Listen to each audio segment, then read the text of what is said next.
Hey guys, welcome back to another video. Today we are going to be discussing the goddess standards that actually cause you to manifest more. Because when you have goddess standards, you pass all of the tests of the universe. The universe will chuck you these tests to see what you will accept, to see what your standards are, to see if you really want it or not, or if it's just something that your brain wants on a materialistic level, which again is nothing too bad about being materialistic, but it is whether it's actually your truest desire or it's actually something that you think you want and you don't actually want it. And when you have these goddess standards, you get what you want every single time. If you do not have these standards when it comes to manifesting, you will end up settling for less. You will end up manifesting less, and then you will be that person that goes online to search, why is manifestation not working for me? And we are not going to be that person. We are the person that lives the passive princess life. We are the universe's passive princess. We have the goddess standards. So these are the goddess standards. I'm going to give you 4 of the main things that are going to impact manifestations, cause manifestations to actually happen. But these are the standards that you need to be shown to the universe, that you hold yourself as the literal embodiment of a princess, of a goddess that actually receives everything that they want to receive. If you do not show these standards to the universe, you're on a low frequency, and low frequencies manifest low frequency manifestations. We don't want that. So, goddess standard number 1 when it comes to manifestation is you will get tested by the universe. So it's not settling for slightly less than your desire, because you will get taught about this in a lot of manifestation videos. It's actually also in a lot of manifestation books, and I have personally experienced this myself as well. So have other YouTubers, right? And it's the fact that just before your manifestation actually comes, you will be tested by the universe with something that is less than. Something that is slightly, or it will appear that it is really good, but it'll be something less than, that's like wrapped up in a light little shiny packaging with a little bow on top, it's like this shiny object syndrome, right? Where the universe is kind of like, would you have this instead? I don't know how this happens. This is genuinely one thing that mind boggles me. But for some reason, it happens every single time.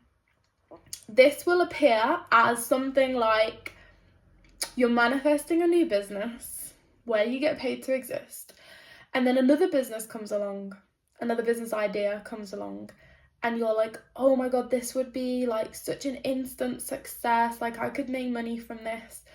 But you know in that moment that you would be rejecting that passive lifestyle by not getting paid to exist and by selling for another business that is just like, I don't know, maybe you're selling a physical product, or maybe it's just some other idea that involves you heavily in the business, and you kind of get caught with your eye because it's like quick success, like quick money, right?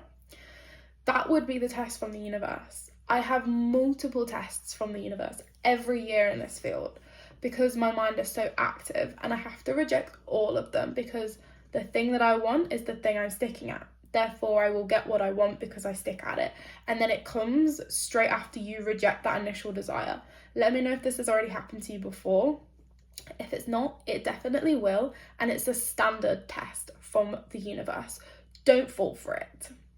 Standard number 2, goddess standard number 2, is to not listen to people who... Hold on, let me read it here.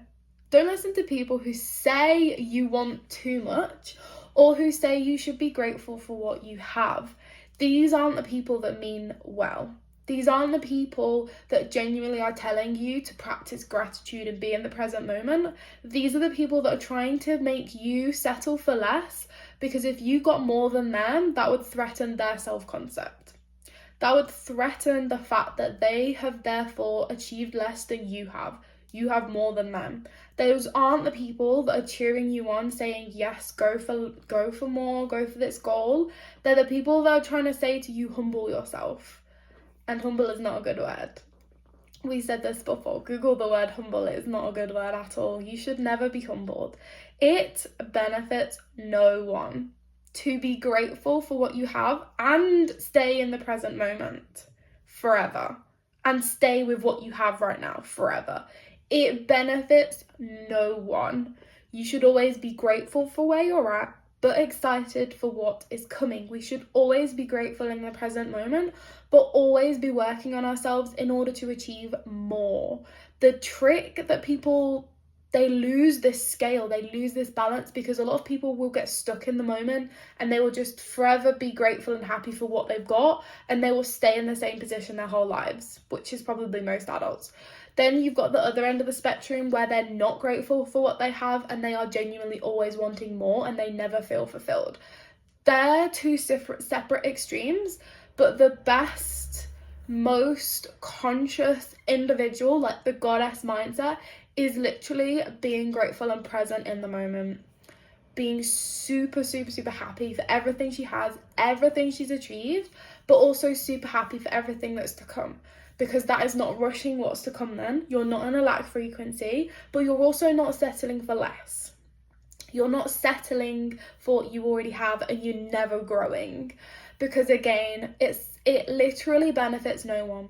Like, your future children are going to suffer because you haven't built a business for yourself if you're humbled, right? No one is going to benefit from that. You can't give anyone anything, let alone yourself something, if you haven't actually grown and earned more money and done the inner work. Like, you have nothing to offer someone at that point.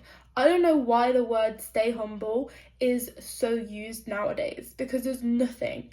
Like, you benefit no one. You can't even give money to a homeless person if you are poor or humble, right? It just doesn't make sense.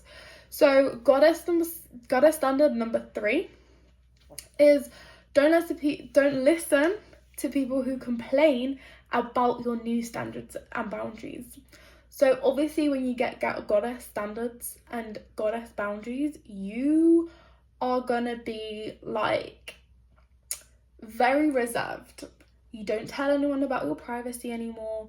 You don't tell people about your manifestations. You have the standards in place that says you're not using my energy, you're not using my time, you're not getting my advice all the time anymore, because you're not someone that's here to receive it. You're actually just here to take. The people that moan about your new standards and boundaries when you step into this goddess mindset are the people that benefited when you didn't have any standards and boundaries before.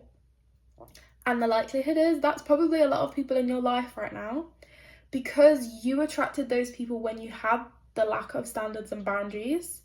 So they're still going to be in your life when you now suddenly have those boundaries in place. So they are going to be the most shocked by them. And they're going to be the ones that are like, oh my God, what are you doing? Like, who do you think you are? But that's only because you allowed them in your life beforehand. So at the end of the day, it's us to blame. There's no one else to blame but yourself for those people. It's just whether you listen to them or not, when again they say things to you like this, or when they complain to you, or if you just continue, you have the maturity and the emotional control to just ignore them. And then they will either stick along for the ride and evolve with you, or they'll just walk themselves out the door by themselves, in which case you don't have to do anything. But it's either some people can keep up with you, some people can't, and the people that can't are always the people that are the most threatened by you. So this standard, when that's in place, wait, I forgot to say how this relates to how it's going to help us to manifest. So if you listen to people that complain about your new boundaries, then not only is that a low frequency in terms of complaining, which affects your frequency and your manifestation ability, but when they pressure you to pull down your boundaries, and you listen to them and actually pull down your boundaries for this one person who needs the help and are totally not capable of taking control of their lives themselves, that then forces you to create an energy leak, or to continue that energy leak that's been there this whole time, hence we haven't been manifesting. Then you up level your life and you're manifesting, but then you open this hole again that you thought you'd closed, and you allow it for just this one person. You then allow this energy leak that is still affecting your manifestation. You see where this is a slippery slope. It can be anyone. Even your family members can take advantage of your energy. It doesn't mean you need to get rid of them forever. It just means that if it's truly someone that you don't want to literally say goodbye to, such as obviously your family, close family members or immediate family members, then you can just distance yourself from them and put the energetic boundary in place where it's like, you're not taking my energy anymore because I'm keeping this for myself, my manifesting powers. I'm keeping my energy for my inner shadow work. And if you're still around once I've completed this level up journey, or the main bulk of it rather, because we're always leveling up, right? Then you deserve some of my energy. But if you can't even handle me as I am right now, when I'm like on this upward slope, then they're not going to be able to handle you at the end, and they'll probably be gone by then. But you have to restrict the energy, like cut the cord. And then you will have that energy for yourself and your manifesting powers. Because words, when you didn't have the boundary, like a lot of the time words do stick with your mind. Like I'll find myself even just thinking about something later on, or like testing someone, putting in that boundary in place. You think about it, it eats you alive a little bit. You find yourself thinking about it more than you admit. So when you still allow a person in your life that breaks your boundaries, later on you're going to be thinking, oh my God, I literally lack so much internal integrity that I've made this one exception for this one person, which means that I don't have the self-control, I don't have the boundaries, and it's in your mind, it's in the back of your mind, and it breaks more than just one boundary, 100%. And your self-concept is now affected because your self-concept knows that you cannot trust yourself, and this breaks down your self-worth, it breaks down your self-identity, it heightens the gap more between who you are now and who you want to be. Like it further inflates that gap. Just because you're trying to help people that fully do not even want to be helped, they do not want to receive the help, they just want the attention. So don't do it. That is a huge energy leak that's going to impact your manifestation, and goddess standards do not fall for this. Okay, number 4 is going to be to not take any personal or business advice from anyone unless they have what you have. And if there's no one in your life that has what you have, that's fine. Just surround yourself through books, videos, online courses, whatever it is, with people that have what you have. Consume that content more than you consume content that comes out of people's mouths that don't believe in you, that lack the standards, lack the boundaries with you, all of these things, the people that tell you to be humble and stuff, consume more of this positive content from people that have what you have. Invest in yourself.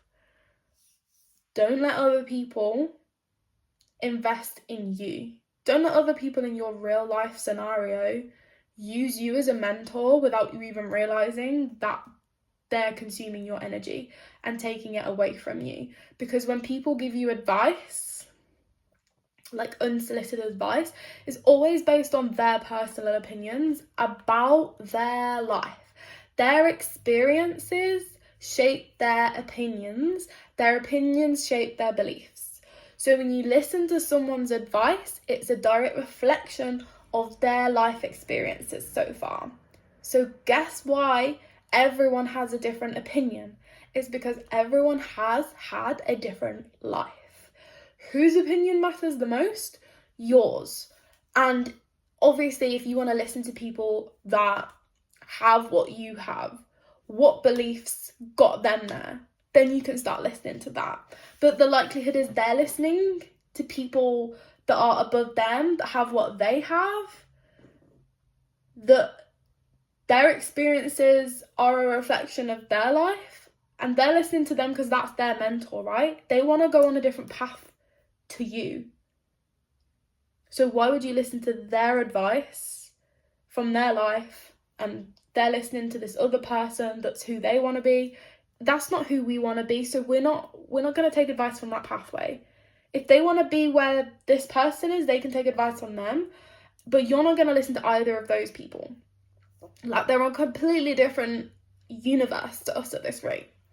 In terms of energy, they're on a completely different realm. The likelihood is people are on different frequencies, which is making you tune in and out of different realities, right? So these people are tuning in and out different realities all the time, and when you pay attention to them, you're going to get stuck in their reality. Like, it's almost like when you're around someone, a part of their energy sticks to you, and until you detox, that energy's going to stay on you, and you're then going to be pulled into a different reality. So say I'm like in the reality right now and I'm going upwards, I'm ascending in my frequency, I've done it, I'm doing the inner work, I'm doing the shadow work to pull me out, I'm doing all this stuff, manifesting, getting myself on a high frequency in my body, being content, aligning myself with love, and then I surround myself with someone that is not on that vibration, and I kind of get a bit of their vibration stuck to me, and then I kind of lean this way, the slightest bit. Can you see how I'm now on a completely different trajectory? Because I haven't paid attention to my body, I haven't paid attention to my frequency, I've let my mind run the show, because my mind is like, you should hang out with this person, they've known you since you were 3, you should hang out with this person because they're your cousin, you can't cut out this person, you can't cut out that person. So you listen to your mind in terms of like the logic side, and you find your brain is like tilting you almost in a different direction, and you're losing that connection with your body. And now you're taking advice from other people and you're changing your frequency, and this is the wrong path to go down. Now you know that. So those were the goddess standards that will, when you put them in place, you pass all of the tests of the universe. Frequency, detachment, believing in yourself, you don't settle for less. All of these standards, if you go to any expert, manifestor, someone that's been in this space for years, 10 plus years, 20 years, whatever, they will say to you that the only reason they manifested and got the life that they got is because they put themselves first. They put their standards first. And if someone has a problem with their standards, then that's just a reflection of themselves, not a reflection of their standards.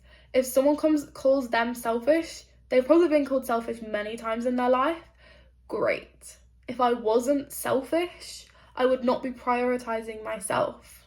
The whole half, like the cup that's half full will have less to pour into other people than if it was full. You want to fill yourself up? Yes, that's okay. You can be the bad guy to them, as long as you're the good guy in your story. You can fill up your cup, and then when it's to the top, everyone else can receive the overflow. But unless your cup is full, you cannot do anything for other people. If you don't have the finances to support your family, they're stuck on their own, and you're not doing anything for them at all. So why would you give all of your energy and all of your money and all of everything to other people that don't deserve it? Why would you not want to pour into yourself first, so that you can get clear on who it is you actually want to help, so that you can fill yourself up and then help the people around you when you've got the business, when you're earning 50k a month, when you've got all of that emotional intelligence and control that you can present the best version of you to your close family members, your friends, your future children, your future husband, wife, whoever. That is what you want. And it's okay that your best friend of 15 years walked out of your life, called you selfish, says that you don't care about her anymore and that you think you're better than everyone else. That's worth it because you prioritized yourself. And the fact that that happened is a good thing because it shows you're actually doing something. It shows you're getting somewhere. It shows you're putting yourself first. And it doesn't take a lot to start doing this. So I hope that video helped you. I will talk more about goddess standards in Paid to Exist. But for now, if you have any comments or questions, leave them in the comments below. And I hope the video helped. Stay with the standards high is what I'm gonna say for today. And don't let anyone pull you down. Okay. Hope you have a lovely day. See you in the next one.